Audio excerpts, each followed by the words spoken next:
বিসমিল্লাহির রহমানির রহিম। হে সমস্ত জগতবাসী, আজ আমি শামীম আলী চিশতি আপনাদের সামনে যে আলোচনাটি নিয়ে হাজির হলাম, সে আলোচনাটি হলো যে মানুষ পৃথিবীতে মারেফাত মারেফাত করছে। আবার একটি কথা বলে থাকে, দেহ কোরআন দেহ কোরআন, কিন্তু আসলে মারেফাত যারা বেশি বেশি গাইছে, বেশি বেশি বলছে, তাদের কাছে যদি জিজ্ঞাসা করা হয় যে মারেফাত শব্দের অর্থ কী, তখন সে একটু ভেবে বলে দেয় কি, গোপন বেদ। গোপন বেদ, গোপন বেদ তো অনেক রকম আছে। একজন একটা পাপ করেছে, এটা গোপন করে রেখেছে। একজন অনেক অর্থনৈতিক কামিয়েছে, এটাকে গোপনে রেখে দিয়েছে। তো গোপন তো এটাও হয়। আরেক গোপন হলো আল্লাহ সমস্ত সৃষ্টি করেছেন, সমস্ত সৃষ্টি আমরা দেখতে পাচ্ছি, কিন্তু যিনি সৃষ্টি করলেন তাকে তো দেখা যাচ্ছে না। তাহলে এত কিছু তিনি আকার দিল, তার নিজের আকার দেখা যাচ্ছে না, অথচ মুন্সি মোল্লারা বলতেছে আল্লাহর কোনো আকার নেই, আর আল্লাহ বলতেছে আল্লাহুস সামাদ, আমি স্বয়ংসম্পন্ন, আমার কোনো কিছুর কম নেই। তাহলে তাদের সেই কথার সাথে তো এটার কোনো মিল পাওয়া গেল না। আল্লাহ বলতেছে আমার কোনো কিছুর কম নেই, স্বয়ংসম্পূর্ণ আমি, তারা বলতেছে আকার নেই। তাহলে এটা কেমন কি করলো আমি তো বুঝলাম না। আপনারা কিন্তু আমাকে একটু বুঝিয়ে দেবেন। এর পরের কথাটা যে আমি আপনাদেরকে বলবো সেটি হলো, দেখেন, মানুষ বলতেছে মারেফত। এখানে মারেফত শব্দটা তো আল্লাহর গোপন রহস্য বুঝলাম। রহস্যটা কি? দেখেন, আমরা কিন্তু সবসময় আল্লাহ আল্লাহ, রাসুল রাসুল, নবী বলতেছি, তাদেরকে কি প্রকাশ্যে দেখেছি? তবু তো তাদের নাম জপছি শুনে শুনে। তার মানে কি? এটা ইমানে মুজমাল, শুনিয়া বিশ্বাস করা। ইমানে মুফাসসাল, দেখিয়া শুনিয়া বুঝিয়া বিশ্বাস, যাকে বিস্তারিত বিশ্বাস বলা হয়েছে, এটা ইমানে মুফাসসাল, এবং এটাকে ফরজে গণ্য করা হয়েছে। তো এখানে ফরজে গণ্য করা হয়েছে, আর সেখানে না দেখিয়ে বিশ্বাস করা বলা হয়েছে। না দেখিয়ে বিশ্বাস করা নর্মাল বিশ্বাস। তো যারা পৃথিবীতে ইবাদত করতেছে, নামাজ পড়তেছে, রোজা করতেছে, আল্লাহকে দেখার কথা স্বীকার করে না, তাদের নর্মাল বিশ্বাস, আর এই বিশ্বাস বাতাসে পড়ে যাবে। আরেকটা হলো কি, দেখিয়া শুনিয়া বিস্তারিত বিশ্বাস। এই বিশ্বাসের কোনো কমতি নেই, এই বিশ্বাস কোনোদিন নড়চড় হবে না। আপনি চোখে দেখেছেন একটা জিনিস, এটাকে কি করে অস্বীকার করবেন? গেল একটি বিষয়।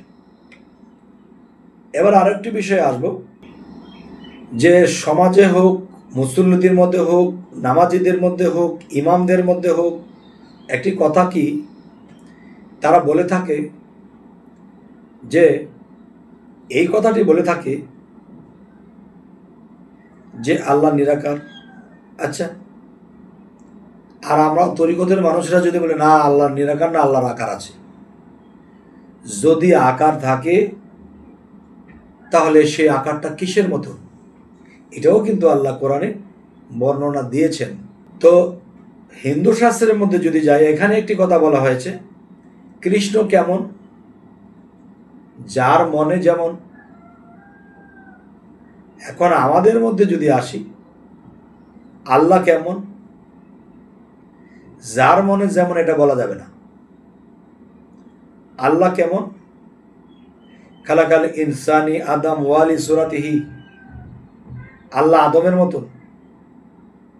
আদমের মতন কেন?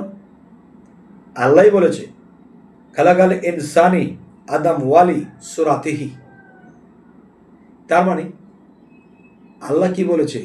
আমার সুরত দিয়ে আমি আদমকে সৃষ্টি করেছি, আমার আদমকে আমি সৃষ্টি আমার রূপে করে সেই আদমের কালবের মধ্যে গিয়ে আমি আল্লাহ বসেছি।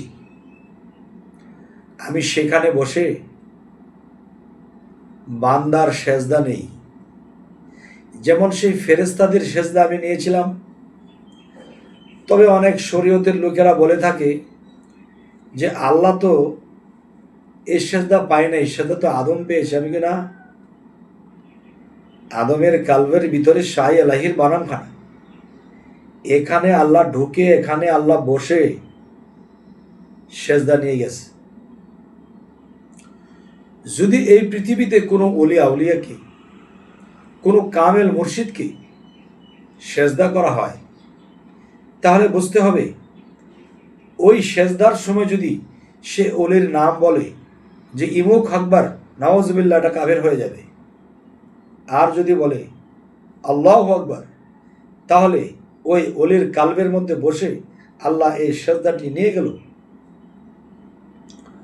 তবে হে সমস্ত জগৎবাসী, এই কথাগুলো যারা খণ্ডন করে, এই কথাগুলো যারা শুনতে চায় না, বুঝতে চায় না, তারা কারা জানেন?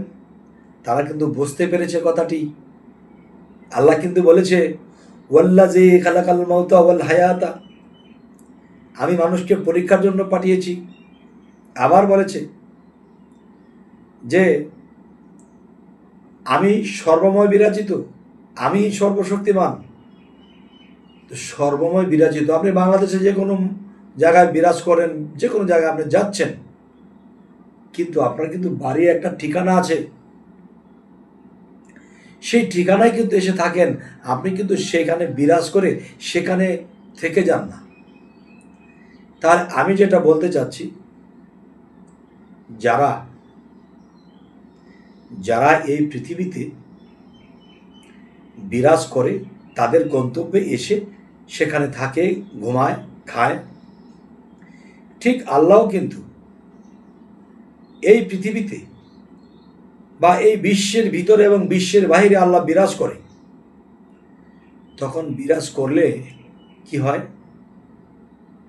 তিনি আবার জায়গা মতো এসে আল্লাহ সেখানে স্থান নেয়।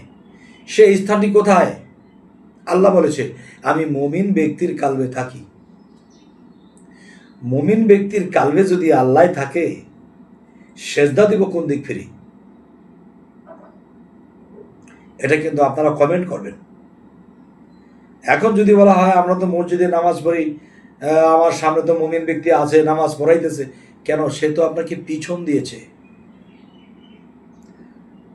কারণ পিছনে তো কাল্ব থাকে না, আর সেই কাল্বের মধ্যে তো আল্লাহ থাকে না। আল্লাহ থাকে কাল্ব, কাল্ব আমাদের সামনে, সামনাসামনি হতে হবে, সে তো পিছন দিয়েছে। যাই হোক, এই সমস্ত জগতবাজি শর্ট করে আমি যে আলোচনাগুলো করার চেষ্টা করি, আর এই কথাগুলো একজন মোটামুটি জ্ঞানী, যার জ্ঞান আছে, তারা বুঝে নেয়। আর এই কথাগুলো সকল স্তরের লোকেদের জন্য নয়, সকলে এই কথাগুলো বুঝবেন না। যাই হোক, আমাদের আলোচনা যদি আপনাদের ভালো লাগে অবশ্যই সাবস্ক্রাইব করে নেবেন এবং সকলে ভালো থাকবেন। কি ধরনের আলোচনা চান তাও জানাবেন। আল্লাহ হাফিজ।